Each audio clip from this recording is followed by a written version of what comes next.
one of the, shifting gears here, one of the areas that we are committed to providing you with a continuous update on is the Cheasty Project Advisory Team. The fourth meeting is scheduled for January 29th at Jefferson Community Center from 6 till 9 p.m. The fifth, the final PAT meeting will be scheduled February 19th, and we're currently trying to schedule that at Rainier Community Center, and then have the proposed design come back in March. As I mentioned before, we engaged an environmental consultant to do an environmental assessment, and they're going to come back with what that assessment uncovered in a discussion with the PAT group at the meeting on the 29th. There is also a draft design that has been working on and sort of been informed also by the environmental assessment that will be presented at the meeting on the 29th as well.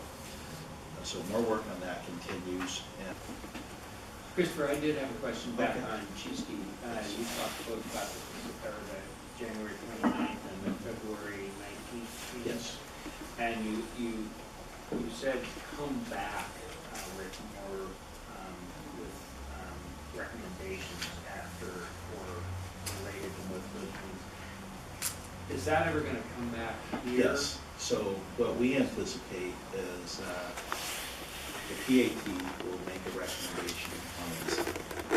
And, the council has asked to see that recommendation. We would like you as a Board of Park Commissioners to weigh in on that design before it goes to the council. So it's going to come back to you, and we'll probably have a packed house that night.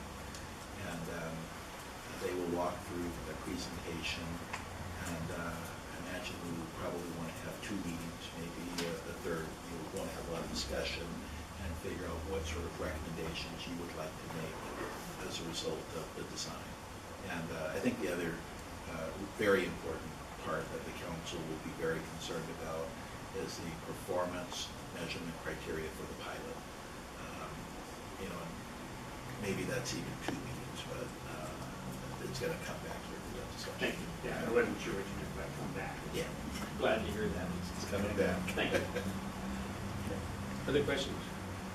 It's addressed to Mayor Murray and the council, and thank them and recognize our role as their advisors and stewards of the Parks Legacy Plan, and that we're looking holistically at the entire city's parks and open space assets and considering how best to use them, provide advisory guidance based on the thorough and studious engagement, and highlighting up front a recommendation that we allow the assembled PAT to recommend a comprehensive trails master plan to the Cheasty Trails and Bike Park and provide the best opportunities for learning.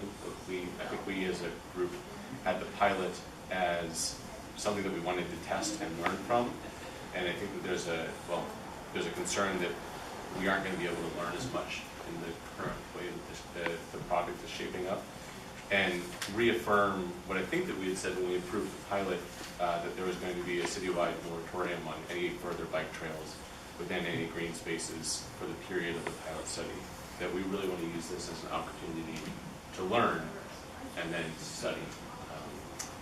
So it takes an opportunity to outline the background, as I understood it, as a couple of the other commissioners who I just confirmed this draft with, about why we wanted to move forward with this pilot, and really grounded that conversation in the three big values of the department around providing access, promoting sustainability, and creating opportunity. And recognizing that this isn't something that we think is necessarily appropriate for all public lands, for all green spaces, for all natural areas. We don't know, and that's the nature of a pilot study, is it's a place to learn.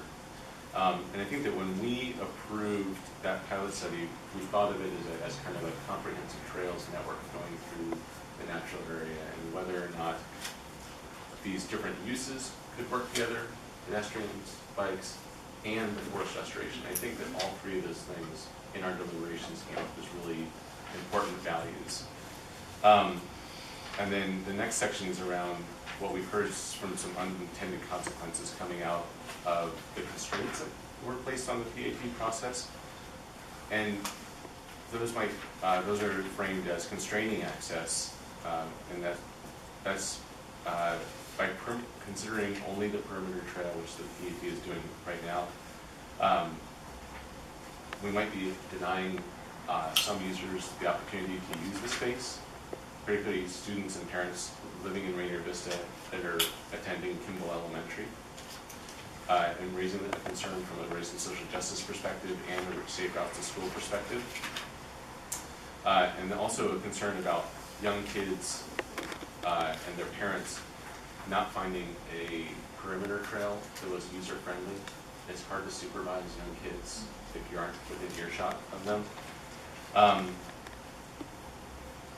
Concern around sustainable stewardship, in that what I've heard and learned is that the best practices in mountain bike park design is having planned for trails where people can go, and part of that trail system is using the fall line, going straight down the contour lines, and that by not planning for that, we're perhaps inviting and creating an attractive nuisance for vandalism or restoration.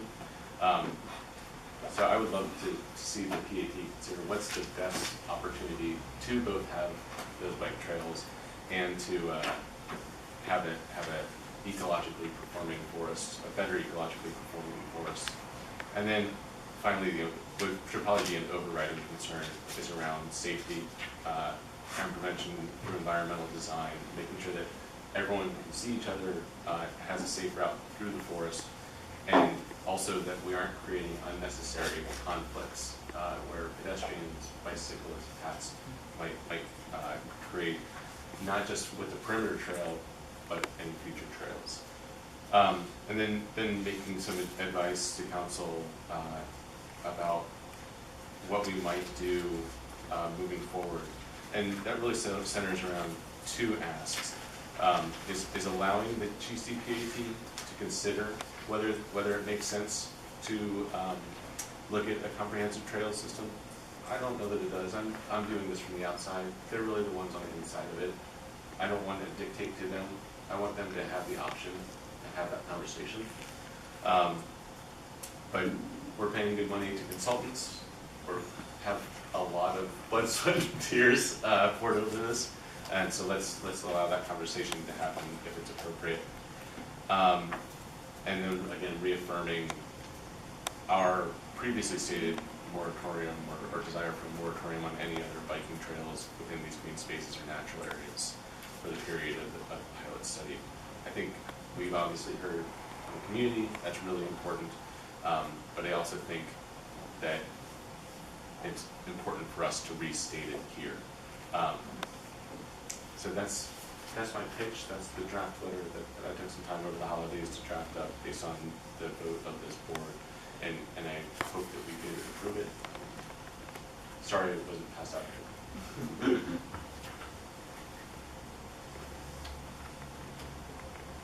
So, thoughts and comments? So what's the time sensitive, what's the time frame for presenting this? So I think you have to kind of decide that as a board. What I can tell you is there are 2 more meetings. We don't anticipate seeing the recommendations back here at the park board until at least April or so. There's a meeting scheduled for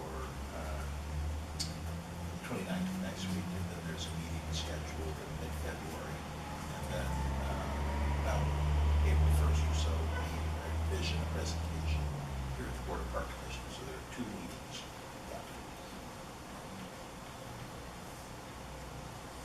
And my thought on it is, because there's only those 2 PAT meetings, yeah, they're wrapping up their deliberations, and what I'm worried about is that coming back to us is just a perimeter trail. I'm gonna have a hard time recommending that without having considered how it interacts with and fits within a larger comprehensive plan, which I think is what we did approve as a pilot. So that's my perspective on it. Is I wanted the PAT to have the opportunity to look at it comprehensively. It's because I'm worried that what we're going to get hasn't been thoroughly thought through in that process.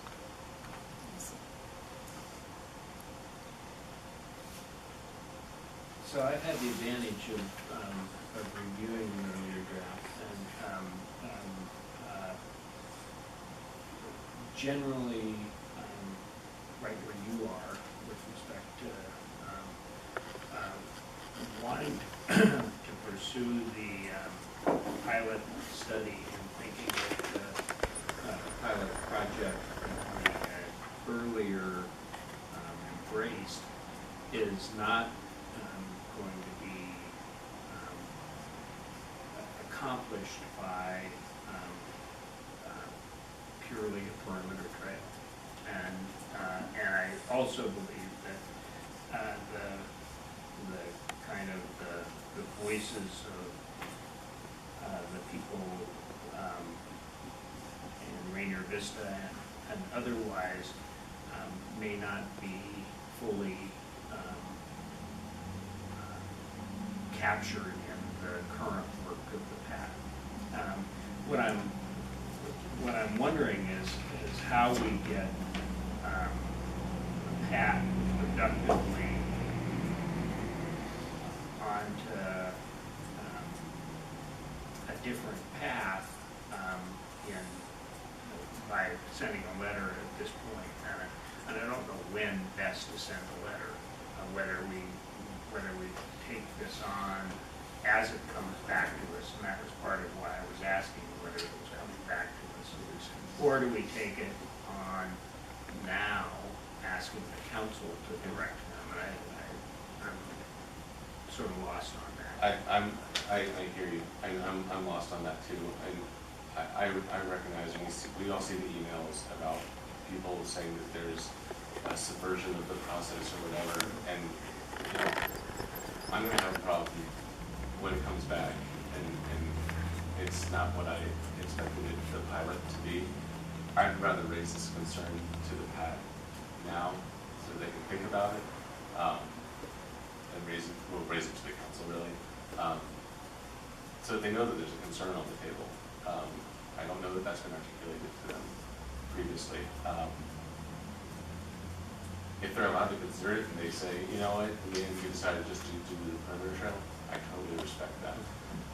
But without having raised that concern, I think they'd be blindsided, perhaps, if we then decided to do something other than approve the perimeter trail that they recommend. I guess the way I'd been thinking about it, Bryce, was that at the point that the city council became involved in the discussion, I felt like they were saying, look, in order to meet the divergent needs of this community, we want you to limit it to the perimeter trail. So in a way, I feel like this letter could be second guessing the city council and saying, we don't agree with your decision there, assuming that in fact they did understand what the pilot was intended to be. So anyway, I worry that, and I expressed this at the last meeting, or not the last meeting, but 2 ago, I also worry about adding fuel to the fire of a situation that has really seems never to have gotten on a good footing. Like it seems like it never started off on good footing. And I'm really disappointed by that. But I just feel like, do we want to do this now? It still concerns me, the timing. I'm not sure we're going to get much. And I think we could actually create more of a problem than there is right now. But again, I think that there's because Tom was involved to some extent, because I know you know some of the folks involved too. I think you've got a different perspective than I do. I feel like I'm a little bit removed from it. For me, it was a very values-based decision. as we considered the pilot. It seemed to me, and this writing of this letter actually was helpful for me, finally being able to articulate it in better than an off-the-cuff way about why it was a value-based decision around access opportunities and sustainability. And part of my strong feelings behind it are because of that, and I don't think that we should back away from our values, even if it is a politically uncomfortable place to be. I think that that's part of why we're on this commission, why we are respected in the community, is that we hold to those values. So that's what tipped the scales for me personally. And I agree fully with that comment, and that it is values-based, and that my values would lead me to want to take this position. I'm trying to figure out when best to take it. But I also understand that to take a position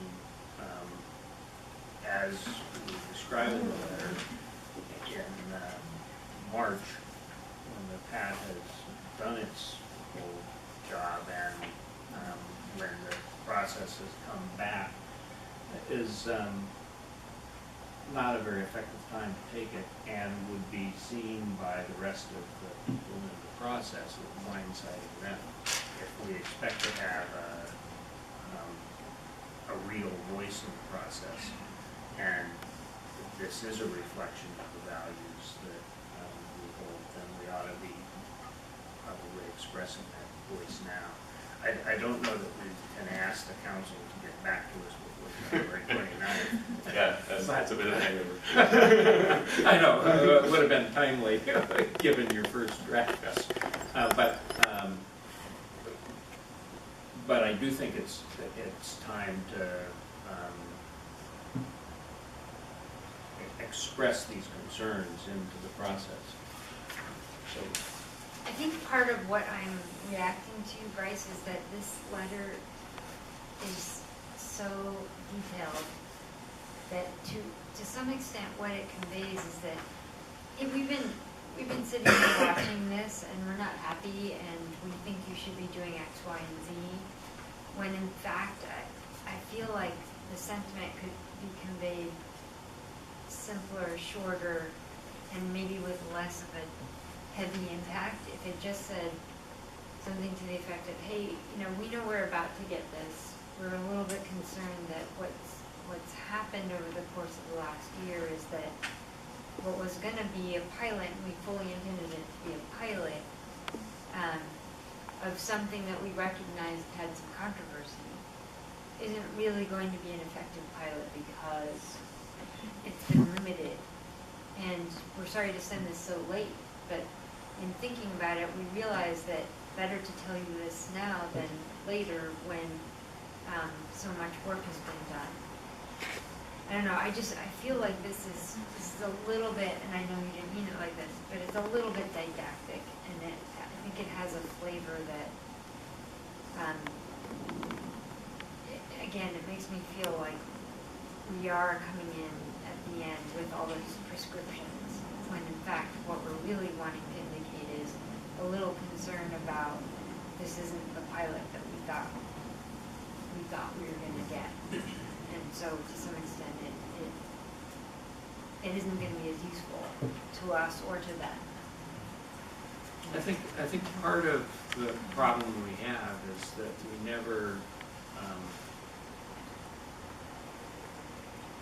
never spelled out all the reasons that we believed that this is the right approach. And I think what Bryce has done well is to take us back to the values and that we've worked on in the legacy plan and otherwise, and to say this is why we care about this, and somewhere we need as a group to be able to express why we care about this. It's not just we called for a pilot, damn it, and we want one. It's that here's why we care. And the concerns are not simply that we took an action and we didn't listen, but the concerns are in providing access to people who don't otherwise have access into the forest. You know, providing all the things that we want here.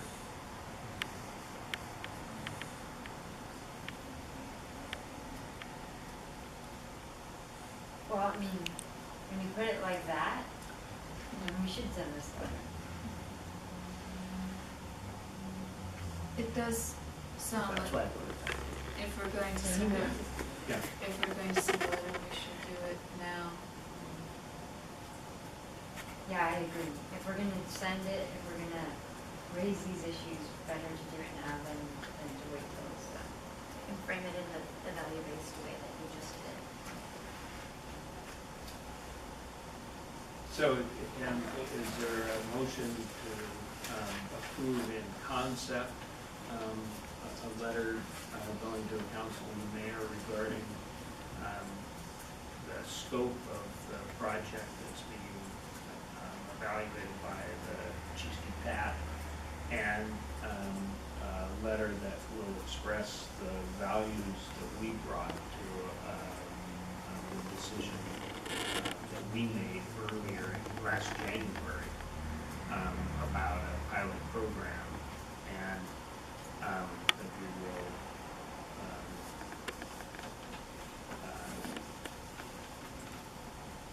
share that draft letter among us, and Bryce will remain the keeper of the drafting process, that we'll all engage in it.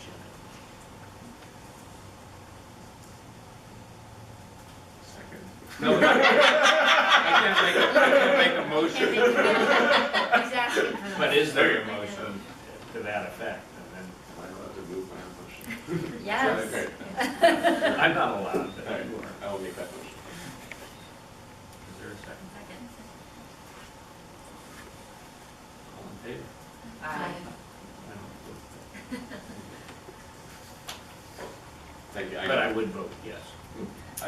I appreciate the difficulty of this vote, and I think that I'm much more comfortable raising these concerns now than later.